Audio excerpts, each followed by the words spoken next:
Yesterday was election day in a few states around the country. It was not a good day for Republicans. This should come as no surprise, as Republicans haven't had a good day on election day since 2018. It's been loss after loss after loss since then. Last night, Republicans lost the governor's race in Kentucky. They lost the state house of Virginia. And the most troubling result of all, they lost on a ballot initiative in Ohio that has now enshrined child sacrifice as a constitutional right.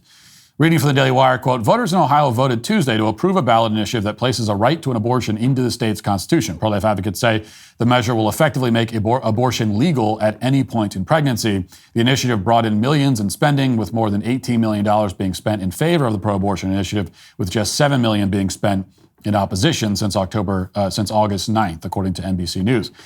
The effort to put abortion into the state constitution was backed by the Ohio Democratic Party, the ACLU of Ohio, Planned Parenthood, and Ohio's Women's Alliance. Martin Haskell, a proponent of partial birth abortion, gave $100,000 to Ohio Physicians for Reproductive Rights, a political action committee that opposed a Republican-backed measure that would have made it more difficult to amend the state constitution, and has advocated for passage of Issue 1.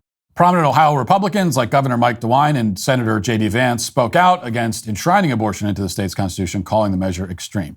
Now, this victory for baby murder was, of course, cause for celebration in the media and among child sacrifice enthusiasts across the nation. In Ohio, they applauded and cheered and embraced with tears of joy in their eyes. Watch. Abortion is health care.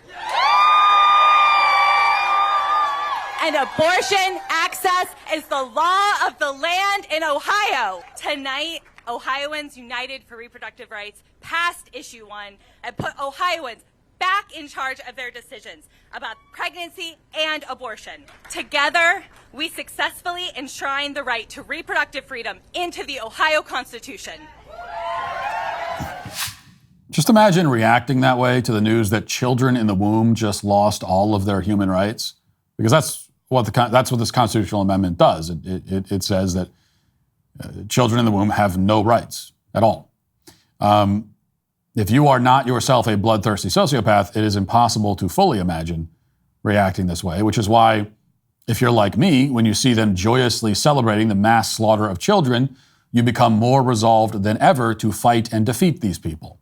But if you're like many milquetoast Republicans, you become more resolved than ever to cower and compromise and give these people whatever they want in hopes that they will have mercy on you. And that has essentially been the analysis from a great many alleged conservatives since last night and before that. They have determined that not only was the result in Ohio an indictment of the pro-life message, but that the other results were also indictments of the pro-life message. In fact, these Republicans insist that every Republican defeat in every recent election is because of abortion. We must abandon the issue or compromise significantly on it in order to have any chance of winning, they say.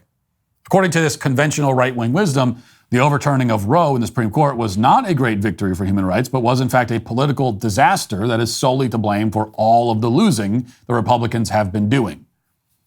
The fact that this Republican track record of losing stretches back before Dobbs, the fact that they have been getting wiped out since before the Supreme Court issued any decision on this topic, has apparently not occurred to these people. Or it has, but they find it convenient to blame pro-lifers anyway. If you turned on Fox News last night, and I'm not sure why you would ever want to do such a thing, you would have heard a lot of this kind of capitulating and blame shifting. Here's just a short taste of it. Democrats are trying to scare women into thinking Republicans don't want abortion legal under any circumstances. And I go back to Pennsylvania 2022.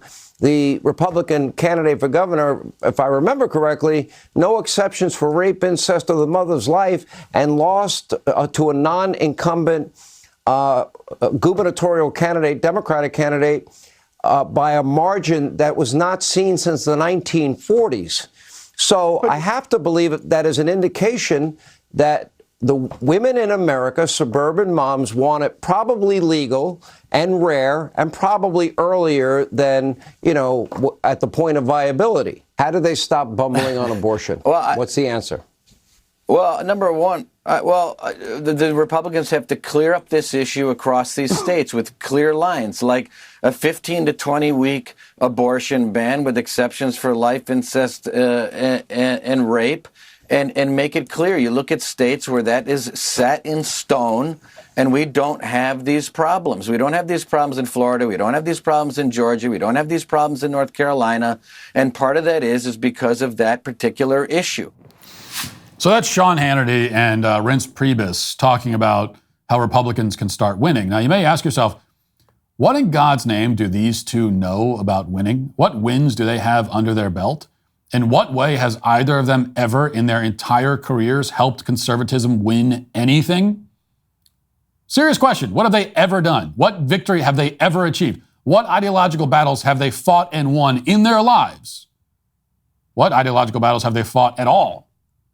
Why the hell would anyone come to them for insight on this issue or any other? These are all very good questions, but unfortunately they are not alone. The Republicans are losing because of the abortion issue. The issue is unwinnable. Pro-lifers are screwing everything up, and we must come out and endorse legalized abortion in order to win. That is the message from many. I mean, you heard Hannity say it. Abortion should be safe, legal, and rare. That's what he said. He's literally repeating pro-abortion talking points from the 90s. He's a 1990s Clinton-era Democrat, which is not exactly breaking news, I suppose. But just to be clear, if you are a supposed conservative now saying that we should embrace legalized abortion, that safe, legal, and rare should be our mantra, then you are, make no mistake, advocating for a full-scale surrender on one of the most pivotal, fundamental issues of our time. You're free to take that position, but please, for the love of God, don't pretend to be a fighter if you do. You're waving the white flag. You're doing the thing the left never does, and Republicans always do. But before you hoist that flag, let me offer a few thoughts, a few counter-arguments to the Sean Hannitys of the world. First of all, you can blame pro-lifers for the Republican Party's string of electoral defeats, or, again, especially given that this string of defeats began before Dobbs, you can consider instead the possibility that Republicans, by and large, have been running bad candidates and bad campaigns. This is especially worth considering given that many of the Republican losers over the past few years have not exactly been pro-life hardliners. In plenty of cases, they've been essentially pro-abortion. Dr. Oz lost in Pennsylvania. I mean, we heard Hannity blame the loss in the governor race because supposedly the person was a hardline pro-lifer. Dr. Oz, liberal on the issue in Pennsylvania, and he lost. So how does that work with your equation, Sean?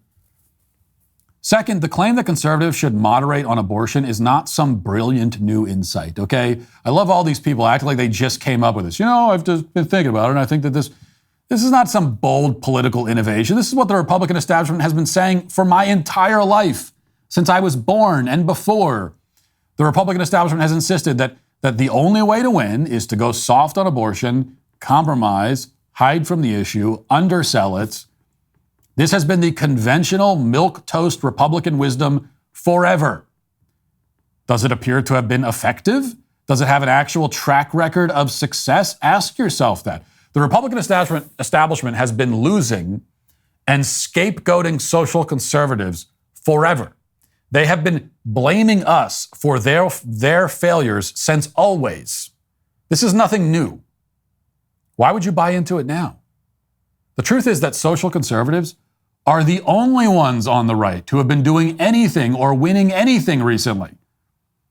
Not only are we not to blame for Republican losses, but we are the only ones who can claim any wins in the last few years, especially. Who else has done anything? Anybody? Hardcore social conservatives know how to fight the culture war. In fact, we're the only ones on the right who do. Third, this is most important. Before you tell me that the pro-life message is a political loser, answer me this. How many Republican candidates fought back hard and effectively on this issue, actively went after the left, ran ads attacking their opponents for supporting the dismemberment of fully developed infants, which nearly every Democrat does, and actually countered the left's pro-abortion narrative with a strong and affirmative pro-life narrative? How many did that? See, this is the problem. The pro-life message is being blamed in races where the pro-life message was never even articulated. It's being blamed for losing when there was never any fight. Pro-aborts in Ohio outspent the other side nearly 3-1 since August. And that's emblematic of the situation across the country. Our side is pro-lifers are fighting. Republicans are not putting up a fight. So that doesn't mean we can't win, but it does mean we won't win if we don't even try. Consider this. Has any Republican anywhere run an ad saying, essentially, here's what happens in a third trimester abortion. My opponent supports this. This is the most basic strategy, and I'm not aware of anyone who's even attempted it.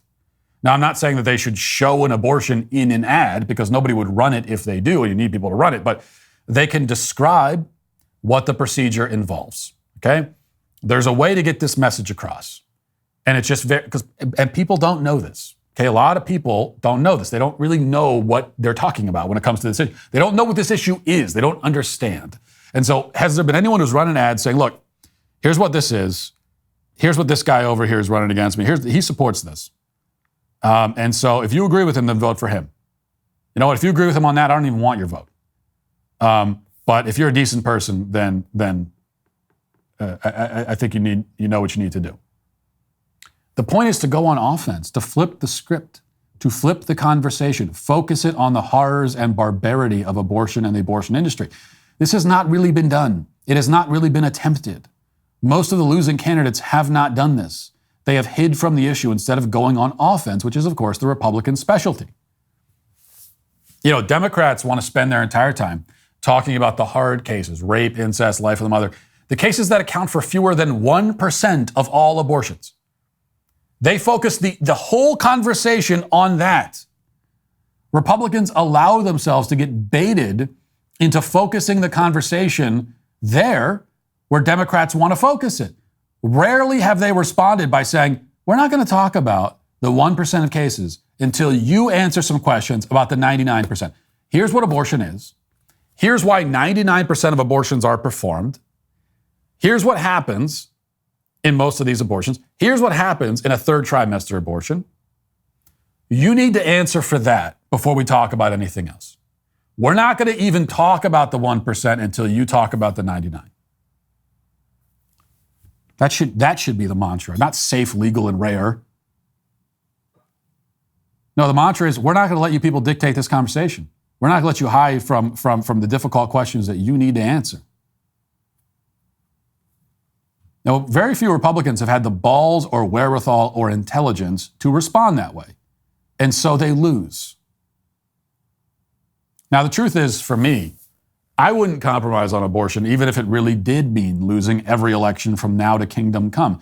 To accept child murder is to forfeit your soul.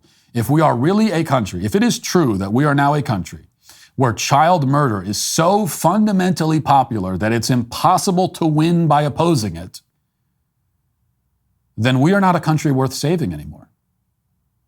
Then who cares about this country? Why are we even trying to save it? You're telling me that if that's the country that's like fundamentally grounded in the slaughter of children, where that's as popular as apple pie, and that's the country we're fighting for? No, we deserve whatever destruction's coming our way in that case. I will never accept abortion. I will never compromise on it. I would rather die. That's where I stand. But the good news is that the whole premise is flawed. Okay, it's not, I don't believe that it's true that this country as a whole is so enamored with abortion. Okay, I don't believe that it's true that we are, in fact, a country of baby killers. There are some baby killers in this country. I don't think they're the majority. The pro-life message can win in this country, but only if we have the courage to fight for it and the intelligence to fight well. That's where Republicans tend to fail, both in the courage and the intelligence departments. And that is why they lose. And that is why those Republicans are today canceled. Thanks for checking out this video. If you'd like to listen to my full podcast on the go, you can check out The Matt Walsh Show on Apple Podcasts, Spotify, or wherever you get your podcasts.